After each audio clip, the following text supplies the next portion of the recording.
Hello everyone, welcome to Guruji Uttarakhandi channel. तो जैसे कि आप सभी को पता है कि मैं आप लोगों को यहाँ पे पुलिस भर्ती के लिए हिंदी जो सब्जेक्ट पढ़ाती हूँ और मैं अदर भी कोर्स के लिए आपको हिंदी सब्जेक्ट पढ़ाती हूँ। तो अगर आप लोग मुझसे जुड़ना चाहते हो या हमारे अदर कोर्सेज से जुड़ना चाहते हो तो आप हमारा वेदाश्री लर्निंग ऐप डाउनलोड करेंगे। वहाँ पर आपको मेरी और बाकी सर लोगों की क्या मिलेंगी, डेमो क्लासेस मिल जाएंगी। तो आप अपना हमारा वेदाश्री लर्निंग ऐप डाउनलोड कीजिए और अपनी लर्निंग को एंजॉय कीजिए। तो आज हमारा जो टॉपिक है हम उस पर डिस्कस करने वाले हैं। तो आज मैं फिर आप लोगों के लिए एमसीक्यू सीरीज लेकर आई हूँ। जैसे कि मैंने आप लोगों को बोला था कि हम लोग हिंदी के कुछ एमसीक्यूज करेंगे, तो उसी पर हम लोग आज डिस्कस करने वाले हैं। तो आप बने रहिए। तो सबसे पहला क्वेश्चन लेंगे यहाँ पे हम लोग। सबसे पहला क्वेश्चन लेंगे आपके लिए। क्वेश्चन क्या है पहला, देखिए क्या लिखा है। क्वेश्चन को ध्यान से सुनिए। मैं वही बात कहूंगी कि हम लोगों ने क्या करना है, क्वेश्चन को बिल्कुल तोड़ना है, बिल्कुल तोड़ के हमने उसको समझना है। जैसे यहाँ लिखा हुआ है असुरक्षित शब्द में कौन सा उपसर्ग है। तो यहाँ पर आपसे उपसर्ग और प्रत्यय पूछ रहा है। तो आप लोगों को पता होगा कि जो उपसर्ग है वो हमारे शब्दों के पहले लगते हैं, आगे लगते हैं, और जो प्रत्यय है वो हमारे शब्द के आखिरी या लास्ट में लगते हैं। ठीक है। अब यहाँ पे देखो ऑप्शंस क्या दिए हुए हैं। यहाँ पे असुरक्षित है। अब आपसे ये क्या पूछ रहा है कि उपसर्ग पूछ रहा है। अगर आपने देखा होगा कि उपसर्ग आपने पढ़े होंगे तो असु नाम का कोई भी उपसर्ग नहीं होता है।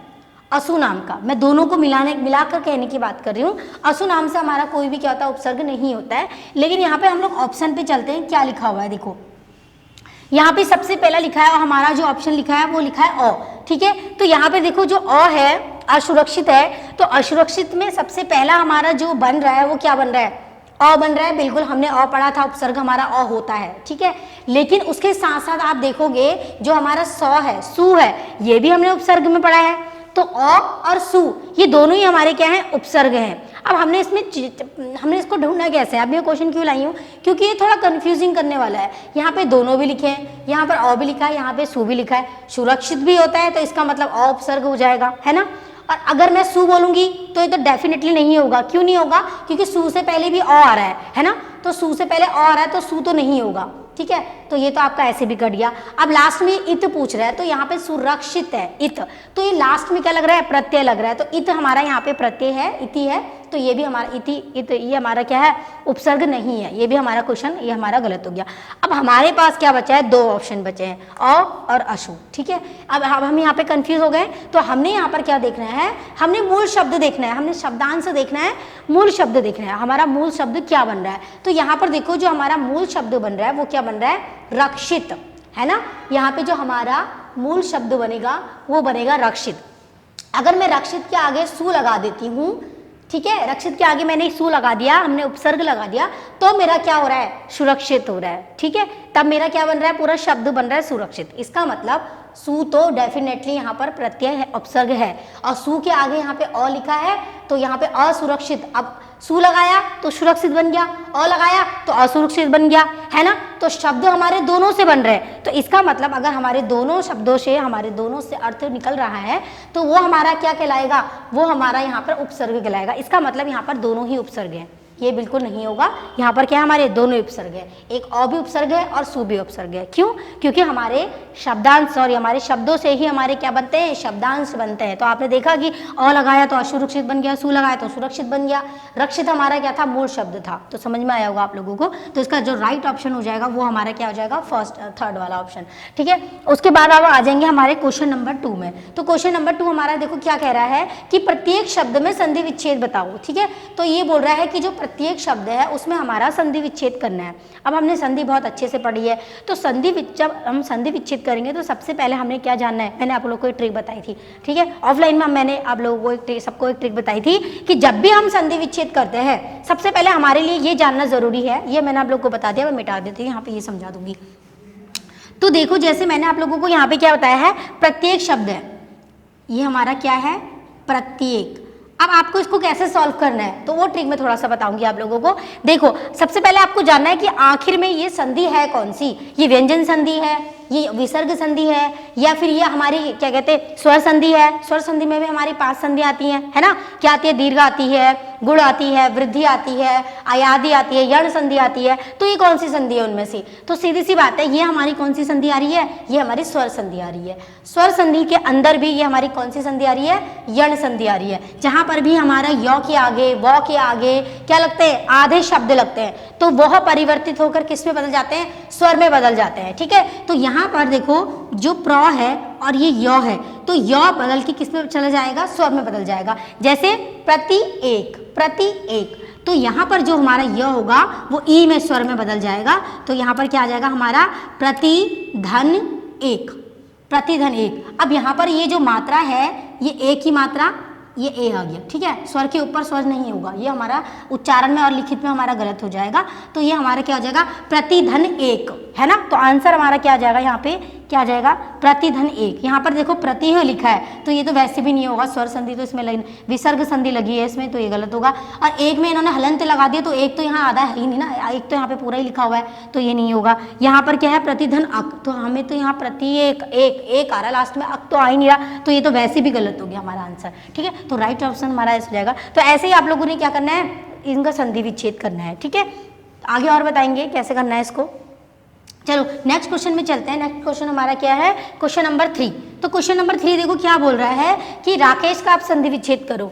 तो जो हमारा क्वेश्चन नंबर 3 बोल रहा है वो बोल रहा है कि आप राकेश का संधि विच्छेद करो। अब वही करना है आप लोगों ने, संधि पहचाननी है। तो बताओ जो राकेश है उसमें कौन सी संधि लगी हुई है? राकेश, राकेश। ठीक है, एक ही मात्रा। क्या यहाँ पर किसकी मात्रा आ रही है? मेन एक ही मात्रा आती है। तो एक ही जो हमारी मात्रा आती है वो हमारी किस में आती है? गुण संधि में आती है। तो यहाँ से आप लोग की देखो एक क्वेश्चन मैं बता रही हूँ, उसके साथ साथ आपके क्या हो रहे हैं? 2-3 क्वेश्चन और सॉल्व हो रहे हैं। कैसे हो रहे हैं? यहाँ से पता चल गया कि राकेश में कौन सी संधि लगी हुई है। तो सबसे पहला हमारा आंसर क्या बन गया? गुण संधि। तो गुण संधि में हमारे क्या आते हैं? ए आता है, ओ आता है और अर आता है, ए ओ अर। ठीक है, तो ये वाले हमारे शब्द आते हैं। तो देखो ए मैंने नीचे लिख दिया। अब मेरे पास क्या बन गया? अभी हमें पता है कि ए किससे बनता है? ओ या ए से, ओ और ए से हमारा ए बनता है, और आ और ए से भी हमारा क्या बनता है? ए बनता है। तो इस साइड में हमारा आ जाएगा, इस साइड में हमारा ए आ जाएगा, ई आएगा, सॉरी। ठीक है, ई आएगा यहाँ पे। ई से हमारा क्या बनता है? आ, और ई से हमारा क्या बनता है? ए बनता है। तो यहाँ पे जैसे मैंने लिखा है राख, है ना। अब यहाँ पे देखो हमारे पास क्या बन गया? मैंने जो हमारी जो संधि थी हमने नीचे रख ली, ए हमने नीचे रख ली, तो यहाँ पर हमारा क्या बन गया? राख। अगर मैं इसमें आ लगा दूं, तो राका हो जाएगा। तो राका हमारा सार्थक अर्थ नहीं होता है, शब्द नहीं होता है, राख होता है। अब यहाँ पर क्या बच गया हमारे पास? ए। अब ए हमारा किससे बनता है? यहाँ छोटी होगी या बड़ी होगी, तो इसका मतलब या तो ईश ऐसे होगा या ईस कैसे होगा? ऐसे होगा। तो आपको पता है कि ईस हम ऐसे नहीं लिखते हैं, तो यहाँ पर कितना आ जाएगा हमारा? यह हमारा राक आ गया, इधर हमारा ईश आ गया। अब बताओ, चलो ऑप्शन में चलते हैं। यहाँ क्या लिखा है? राके लिख दिया। अब इसने राके लिख दिया, यहाँ पे सौ का तो कोई अर्थ ही नहीं है। लेकिन हमारी संधि में क्या होता है? हमारी जो स्वर संधि है उसमें क्या होता है? सौ का कोई मतलब अर्थ होना चाहिए, तो ये तो वैसे भी रॉन्ग है। यहाँ राका लिखा, तो राका तो कोई शब्द नहीं होता, ईस हम ऐसे लिखते नहीं है, ये कट हो गया। उधर हमारे पास यहाँ पे भी राका है, तो ये भी कट हो गया। अब यहाँ क्या बना हुआ? राक धन ईश, वही बन गया, राक धन ईश। बना नहीं बना? तो ये हमारा क्या हो जाएगा? संधि विच्छेद। हमने ऐसे करके हमने अपने क्वेश्चन सॉल्व करने।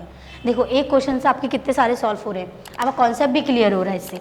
अब नेक्स्ट क्वेश्चन पे चलते हैं। 4th हमारा संतोष का उचित संधि विच्छेद। अब यहाँ पे संतोष पूछ रहा है। अब आप लोगों को ये पता होगा कि जो संतोष है इसमें कौन सी संधि है। देखो कौन सी संधि है इसमें, मुझे तो नहीं लगता इसमें कोई स्वर संधि वगैरह है। देखो हमारे संतोष में व्यंजन संधि लगी हुई है। व्यंजन संधि कैसे लगी हुई है? 100 के ऊपर बिंदा लगा है, और हमें पता है कि 100 के ऊपर जब बिंदा लगता है तो वो हमारा जो बिंदा होता है वो बिंदा ये होता है, बिंदा ये हमेशा कहाँ कन्वर्ट हो जाता है? मौ में कन्वर्ट हो जाता है। तो चलो ऑप्शन में चलते हैं। जैसे यहाँ सह लिखा है, सह धन तोष, तो सह ये विसर्ग संधि से कोई रिलेटेड ही नहीं है यहाँ पे। अब यहाँ पे सम धन तोष लिखा है, तो यहाँ पर देखो सम आ जाएगा। सम मैंने क्या बताया? मौ में कन्वर्ट होता है, चलो वो अच्छी बात है। लेकिन आपने देखा होगा ये बिंदा अधूरा है, आधा है, और जब हम आधे शब्द लिखते हैं तो नीचे से हम हमेशा क्या लगाते हैं? हलंत लगाते हैं। तो हमारे सेकंड ऑप्शन में हलंत नहीं लगा है, शम धन तोष लिखा हुआ है। तो ये हमारा गलत हो जाएगा। ठीक है, उसके बाद आ गया सन, सन तो है ही नहीं, नौ तो आता ही नहीं है इसमें, तो ये तो ऑलरेडी हमारा वैसे भी गलत है। अब हमारे पास क्या बच गया लास्ट में, समधनतोष, तो समधनतोष हमारा क्या हो जाएगा, राइट ऑप्शन हो जाएगा। तो ऐसे आप लोगों ने अपने एमसीक्यूज करने हैं। ठीक है, चलेंगे नेक्स्ट क्वेश्चन पे। तो अब हम किसकी बात करेंगे, अब हमारा 5वां क्वेश्चन आ गया है। ठीक है, 5वां और आखिरी हमारा क्वेश्चन है। ठीक है, यहाँ पे लिखा नमस्ते का सही संधि विच्छेद कीजिए। देखो नमस्ते का सही संधि विच्छेद कीजिए, तो देखो यहाँ पे नम आ रहा है, उसके बाद अस्ते आ रहा है। ठीक है, ऑप्शन में चलेंगे, जैसे लिखा है नम स्थे, है ना, स्थे, तो आप लोग को पता है नम मतलब कुछ नहीं होता, स्थे मतलब भी कुछ नहीं होता, इसका कोई अर्थ नहीं होता, तो ये हमारा गलत हो जाएगा। उसके बाद मैं आपको बता देती हूँ कि जो हमारा नमस्ते है ये हमारी विसर्ग संधि है, क्योंकि देखो आप देखो अगर हम ऐसे तोड़ रहे हैं तो इसकी कोई भी हमारा अर्थ नहीं बन रहा, तो इसका मतलब सीधा सीधा क्या है कि ये नमस्ते जो लिखा हुआ है ये हमारा विसर्ग संधि है। और आप लोगों को पता होगा कि जो विसर्ग संधि में हमारा जो बीच का जो हमारा जो शब्द होता है, वर्ण होता है, वह चेंज होकर किस में कन्वर्ट हो जाता है, विसर्ग में चेंज हो जाता है। तो जो ये हमारा श है आधा, ये हमारा बदल कर क्या हो जाएगा, विसर्ग में कन्वर्ट हो जाएगा। ठीक है, अब जब विसर्ग में ये कन्वर्ट हो गया तो क्या हो जाएगा, नमः धन ते। अब देखो कहाँ लिखा है नमः धन ते, यहाँ लिखा है। ठीक है, यहाँ लिखा है नम स्थे, ये तो वैसे भी गलत है।